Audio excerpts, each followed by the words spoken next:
ഈ ഫോൺ സൂപ്പറാണ് ചേട്ടാ. ഫോണൊക്കെ സൂപ്പറാ, പക്ഷെ എനിക്ക് ഇത്ര വിലയുടെ ഒന്നും ആവശ്യമില്ല. ആക്ച്വലി നിങ്ങൾക്ക് ആ ഫോൺ നല്ലോണം ചേരുന്നുണ്ട്. ഇതല്ലേ? ആ നിങ്ങളുടെ ഭാര്യ പറഞ്ഞത് കറക്റ്റാ. അയ്യോ, ഞങ്ങൾ ഒന്നിച്ചു വന്നതല്ല. അയ്യോ സോറി മാഡം. ഈ ഫോണിനേക്കാളും ഐഫോൺ ആയിരിക്കും ബെറ്റർ. നിങ്ങളുടെ ലുക്കിന് അതാ നല്ലത്. അതെല്ലേ, എനിക്കും തോന്നി.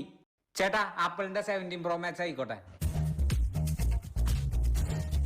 പക്ഷെ ഈ ലുക്ക് കംപ്ലീറ്റ് ആവണമെങ്കിൽ ആ ആപ്പിളിന്റെ എയർപോർട്ടും ആ ഷർട്ട് ഇൻസൈഡ് ചെയ്ത് വെച്ച പൊള്ളി ലുക്കായിരിക്കും. നിങ്ങളുടെ ഗേൾഫ്രണ്ട് ഉറപ്പായി ഇംപ്രസ്ഡ് ആവും. ഞാനൊരു എയർപോർട്ട് വാങ്ങണം വിചാരിച്ചിരിക്കായിരുന്നു. ചേട്ടാ, ഒരു എയർപോർട്ട് കൂടെ എടുത്തോ. പിന്നെ എനിക്ക് ഗേൾഫ്രണ്ട് ഒന്നും ഇല്ല കേട്ടോ. ഇനി ആയാലും ഉണ്ടാവാലോ. എല്ലാം കൂടെ എത്രയായി? അപ്പൊ 1.5 ലക്ഷം രൂപ. ഗേൾഫ്രണ്ട് വരൂലോ അല്ലേ? അതെനിക്ക് എങ്ങനെ അറിയാനാ? ഞാൻ വല്ല ജോൽസിനാണോ? നിങ്ങൾക്ക് എപ്പ പെണ്ണ് കിട്ടുന്ന അറിയാൻ? വാങ്ങിക്കഴിഞ്ഞാ മാറി നിക്ക്, അടുത്ത കസ്റ്റമർ വരാനുള്ളതാ. ചേട്ടാ, ഈ ഫോണിന് എന്താ വില?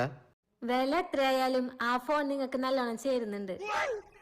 സാറിന്റെ ഭാര്യ പറഞ്ഞത് കറക്റ്റാ.